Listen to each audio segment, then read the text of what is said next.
everybody. Welcome to another episode of the Dr. Charles Show. You know, I don't know what to call this show. The Charles Cost Show, the Dr. Cost Show. I reckon the Dr. Charles Show because some of my friends actually call me that and it slips off the tongue a bit better than anything else. So let's call it the Dr. Charles Show. Now today, it's going to be the Dr. Amy Show because I am interviewing someone whose father worked for an American-born version of Nikola Tesla, Thomas Townsend Brown, an American inventor whose research into unelectrical effects led him to believe he had discovered a connection between strong magnetic fields and gravity, a type of anti-gravity effect.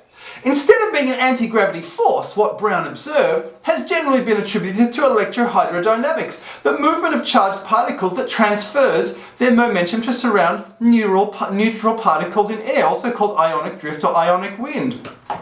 Oh really? Well, for most of Brown's life he attempted to develop devices based on his ideas, trying to promote them for use by industry and the military. The phenomenon came to be called the Byfield-Brown effect and electrogravitics. Now this is a very, very interesting subject. We're going to get into it. We're going to get straight into this interview. It's a long one, so let's get into this. I am so curious about this. I want to know more. So let's start watching. Okay, let's go. I could talk about what my experience with my father and T. Townsend Brown. Do you know anything about T. Townsend Brown? What's that? He was an inventor, a researcher, back in starting in the late 40s and moving on up to, I think it was in the 70s that he passed away. I don't remember for sure when he passed, but he did some experiments. Ooh. where he put something. It had two electrodes, positive and negative, and in between a dielectric, and he ran high voltage through the unit, and while it was sitting on a scale. And he discovered that when the positive plate was upwards, the unit seemed to lose weight. And when he flipped it over so the positive plate was on the downward end, it seemed to gain weight. Oh my God, let's talk about this. And he's like, well, he didn't know what was going on, but he called this effect the Byfield-Brown effect. Oh, he came up with that. After doing a lot of Your father came up with that? I'm sorry, what did you say? Your father came up with that? No. T. Townsend Brown did. Oh, T. Townsend Brown. My father worked with T. Townsend Brown. Ah, he was awesome. one of the helpers. Okay. Awesome. And he would come home and basically what was the original setup wasn't really good for creating gravity control because it had equivalent electrodes and a linear dielectric. But after doing experiments and things, they discovered that the best setup was a very tiny negative electrode and a very big positive electrode, sort of like an umbrella, and a nonlinear dielectric in between. And the higher the K value of the dielectric, the more the effect was seen. And they got to the point where they were moving saucers around by positive electrode at the front, negative at the back, high voltage through this disc, and they could spin it around very, very, very fast without very much energy. That's amazing. And, let's get right into it. Let's record it so you don't have to say everything twice. Oh, I'm recording. Oh, awesome. Ah, Okay. All right, keep going, keep going. Okay. So at any rate, they also did some experiments in France where they ran these discs in a vacuum and discovered that they got even more power in the vacuum than they did in air, which tells us right there that we are not, as Wikipedia will tell you, talking about ion wind. Okay. They try to pass off the behavior, the electrogravitic behaviors. That's what they called this study was electrogravitics, because it basically the positive field and the positive electrode and the negative electrode with the high voltage across would create a gravity bubble, and everything in that gravity bubble would fall towards the positive end, but the positive end kept moving forward, and so it kept falling. They also discovered that they could get more energy out than they put in. And this, they decided, had to do with the fact that it was drawing energy from the ether, the pool of energy that we swim in. And so they had both gravity control and they had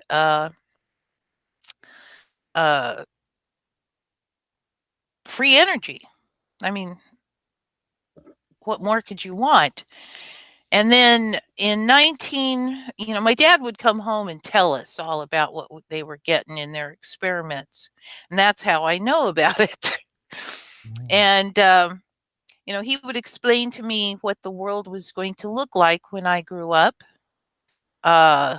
Cities would float, cars would fly, and we would have all the energy we could possibly use. Well, in mid-1959, my dad came home to tell me that we couldn't talk about his work anymore.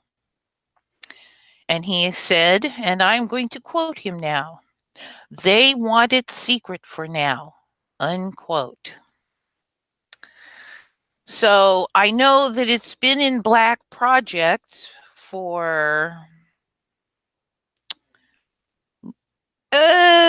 getting close to 60 years. Wow. And to be sure, they have had many advances.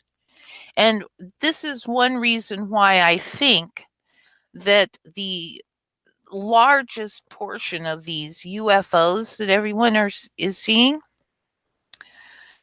are human made. I think that they are part of the black projects playing around. And of course, they have their, oh, it's ET to fall back on if anybody is saying, hey, look. Could you tell us, did your dad give any indication of how big this setup was? Like what size the experiment was? How big the equipment was? Well, the discs were about 3 feet in diameter as far as those particular tests that they ran. Put one on either end of a beam and spin around. They, at the center, it'd spin around, and they were getting, I think, in like 700 miles an hour, and they weren't putting all that much energy in. Wow. So, And can you also just yeah. give us a rundown on what you know about T. Townsend Brown, and also please tell us how your father came to be employed by him, and how long their relationship lasted. Okay. Well, I know that I met T. Townsend Brown when I was probably around 5. And he reached out to shake my hand, and he was missing a finger. And at that age, his center finger had been cut off in an experiment that he had done many years before. And I remember being I freaked out. because at 5 years old, I had never seen or heard of anybody missing pieces. And I remember throwing a conniption and my mom being all embarrassed by my behavior. But at any rate, what happened was Townsend Brown connected with the owner of the company that my dad was working for. My dad was an aerospace engineer.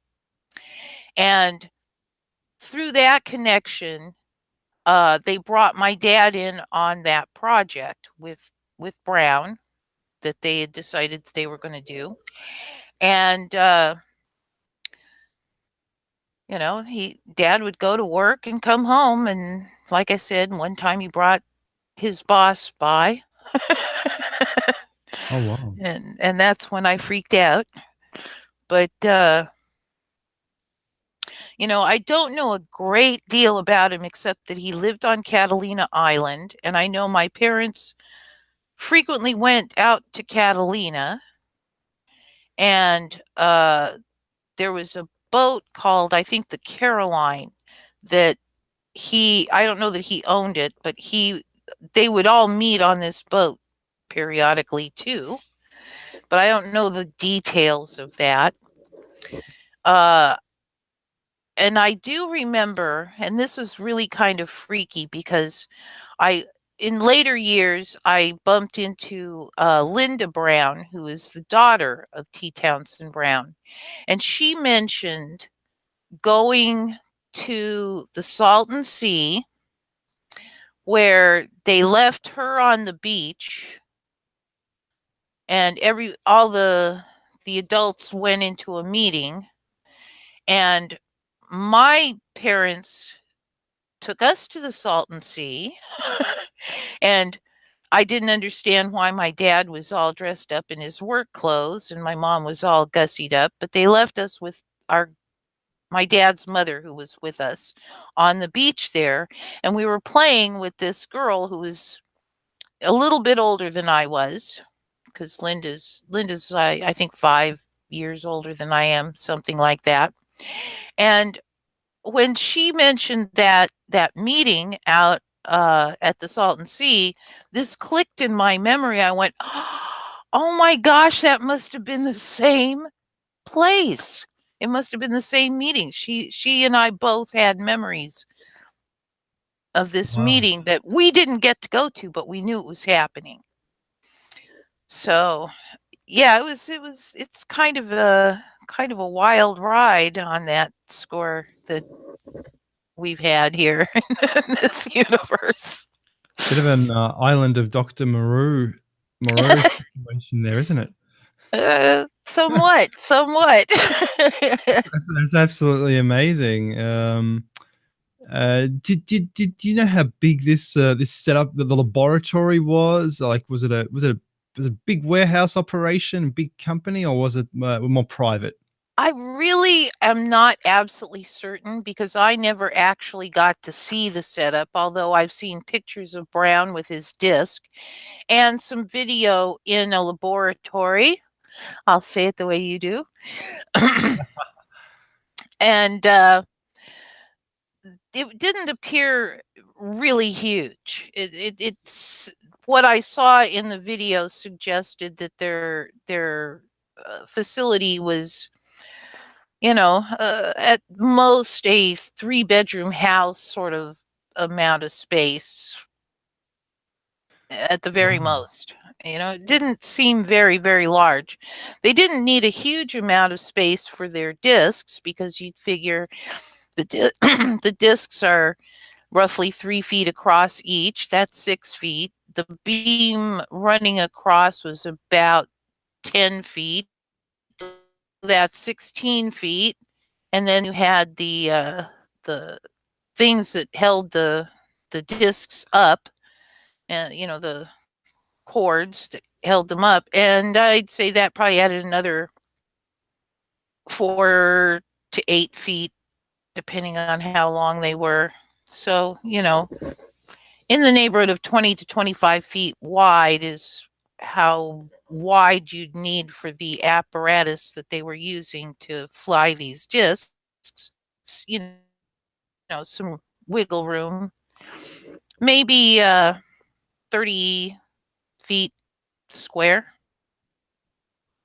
and Wow. maybe another 15 feet high, whole lot. And I'm pretty sure that the facility in France, the experiment in the vacuum was probably even smaller than that. I don't think they used full-size discs for that experiment. So, you know, they just wanted to see what would happen, whether it would function in a vacuum. And like I said, it did even better. So it's obviously something that easily go out into space. Now, the big question is, have we been out into space? You know, with the information that NASA feeds us, that's in doubt. Because a lot of it just doesn't make any kind of sense. But you know, if we have, it's not through the rocketry that they've been trying to get us to believe is how they get there. And I also think that there is some probability that ET has put a barrier around our globe. Let me make that very clear. Globe. Ah. It ain't flat. That they put a barrier around the globe that we can't get through. Now, I don't know whether the electrogravitic craft could make it through that barrier or not, but I have to give that fairly high probability that there is such a thing. There's a mention in the Vedas of running into a barrier. No mention of a flat planet, by the way, just that they ran into a barrier up there.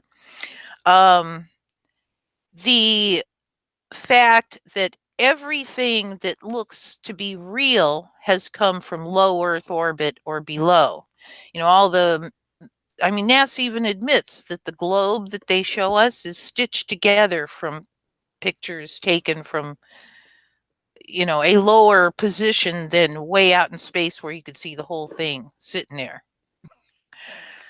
So we know we don't seem to have any images of the entire planet, but they've got a lot of very large area images that they can stitch together that you would have to be in low Earth orbit to get. So I think that what has happened is that we've got this barrier around just above low Earth orbit, and we can put all the stuff up there in the low Earth orbit we want, but we can't get any further. Now, it's possible that it's just living things that can't get any further, which means we could send equipment out there. So maybe we really are getting images from the far side of the moon, from Mars, from Pluto, although I'm very suspicious of Pluto with that patch that you can practically draw Pluto right over. The dog, the Disney dog. You know, that's just a little fishy. But, Go into that a bit more, please. well, the image of Pluto that they keep giving us has lighter patch that if you took Pluto, the Disney dog, and drew it over the white patch, it fits almost perfectly. Wow. So yeah, I'm like, well, Wow. maybe that isn't what we're seeing. I do know that, you know, the comet Philae, I think it was called. There's an image of it that when you take the island of Philae, which apparently has a temple to Isis upon it, you can overlay it over the model of this comet, and everything lines up. So I have, plus I have a friend that I occasionally manage to contact who says that he is aware that they produced that whole comet landing thing somewhere in Nevada. And he's been good on many things that information he's given me, and I have no reason to doubt that he is making that, that he's not telling the truth from what he knows, but I don't necessarily knows that it was done in Nevada. But it wouldn't surprise me any. Wow. Do you think the Nevada do you think the Nevada experiments and all this stuff is a direct descendant of the work T. Townsend Brown might have been up to? You mean the atomic weaponry? I was thinking more what we're talking black hole. about. I was thinking more the craft. Oh, okay. All of the UFO activity. Yeah. Like I said, I give highest percentage to most of them being of human origin. Yes. However, I cannot rule out that occasionally we get in here as well. Expect that the ET stealth, they can zoom without it. Maybe, just guessing. Amazing. Okay, Amaterasu, we might wrap that one up. And all right. Thank you so much for being on the show again with that incredible, absolutely incredible story. I don't think even Coast to Coast has information like that. So thanks very much for being on the Charles Cost Show. Oh. And how can people find your YouTube? YouTube, look up Amaterasu Solar. That's AMATERASU and SOLAR, like solar, only it's pronounced solar. And I've also got Amaterasu Solar again. Either one will work. Also, I might want to add that I do have a forum. It's called TapUrit, and it can be found at tapurit.boards.net, and that's TAPYUREIT.boards.net. Well, there we go. Well, thank you, Amaterasu, and have a wonderful rest of your afternoon. Thank you so much. Awesome. Well, guys, I hope you really enjoyed that interview. I found it just extraordinary. Just to hear that stuff coming out, that was amazing. Who knows what's going on there with all that, all those cover-ups and all this stuff. This is just incredible. I wish we knew more about electrogravitics. It's going to take another 20 years before Thomas Townsend Brown starts to get the recognition of someone like Nikola Tesla, and we start to discover his papers and start to see all the things that he's done. He seems to have been a sort of Tesla-like figure. Thank you very much, guys. Let's get on to the final segment. And it's all about it's all about my hair. I ate too much pineapple. You have to be careful not to eat too much pineapple, or you will be full like I am and you will have a sugar rush. Anyway, guys, here's the thing. You guys are talking about my hair. Guys, I like my hair. You want me to shave it off? Why? So I can look like E.T.? You guys want me to look like E.T., do you? There's more. This gets even worse. Samson cut his hair. And look what happened to Samson. He lost his power. Oh, that's right. I trusted you guys. And you want me to lose my power? Uh-huh. Uh-huh. Is that how it works? Well, here's the thing. I probably will cut it to make it a bit more even. But I like my long hair. I like my youth. I like that. These are some photos I took this morning. I mean, I look alright. It's a dark crib, but I look good. I'm happy. But I will change it. I will get a bit more of a Jason Statham look, so I can look like this guy. Yeah, that's right. Look like him. Yeah. Yeah. I talk like him too. Rest of the show, I'm going to talk like him. Yeah. Yeah. Yeah. Actually, I won't. But here's the thing. Why do we get bald? Wasn't it an Italian called Lambrusco in the 19th century, a type of phrenologist, who said that bald people are more evolved because they're less hairy, and the hairy people are the monkeys. So they're closer to the monkeys. Now, I know that is not true because there are so many hairy people who are really, really, really, really super intelligent. And it's just amazing. I mean, you just look at the Nordics, they're very hairy and they're very intelligent people. But this is the thing.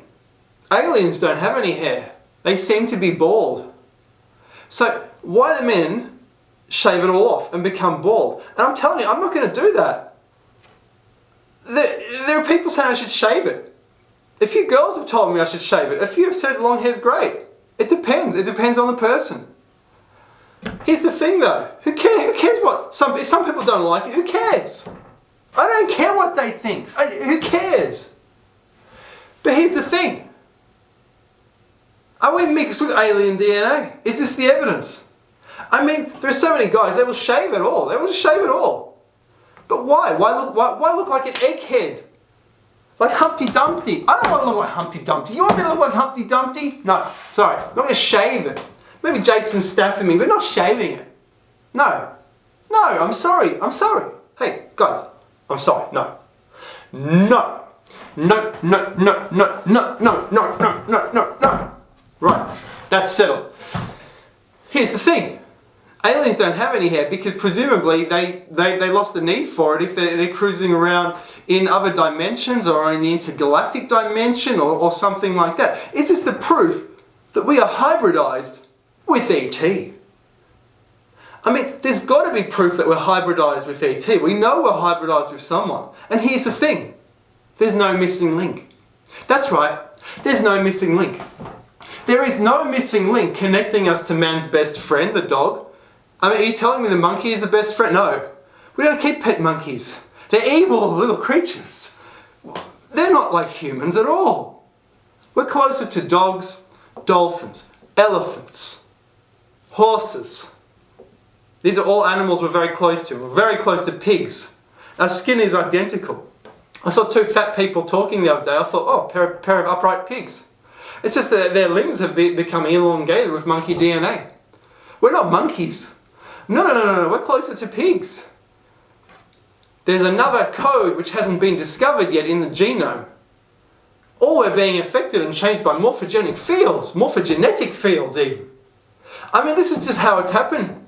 We're hybridized with creatures that no longer exist.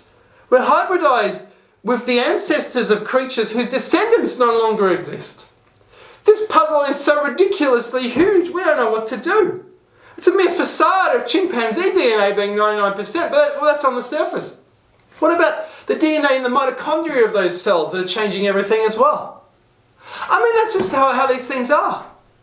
So I'm telling you guys, and I know a guy, he's got a shaved head, right? And he's told me he's had self-esteem issues. So he's got totally shaved head, totally shaved. So we're sitting in a group of friends, and he's wearing a cap. Why is he wearing a cap? It's summertime. You see what I mean? That's just the way these things are.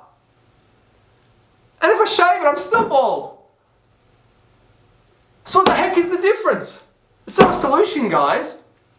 Unless you want to look like an alien, then it's a solution. If you want to look like ET, then it's a solution. So what's going on? Why do men shave their head? I don't know why they do that. I don't know. I honestly don't know. The leukemia look is not a good... How is that natural? That is not natural. Show me an animal with the leukemia look in nature. The only animal I know of is ET that has that look. So again, what's going on? Guys, I hope you enjoyed this little rant. This is a bit of a difference. Next show, we're going to have an interview. It's going to be absolutely awesome. Cheers. Hey guys, just want you to know that I will never cut my hair. Never, never, never. It's a bit breezy in here actually. Oh my God, it's gone. Finally, the proof of the Mandela effect. Oh my God. Oh my God. Oh my God. See you next time. Wow.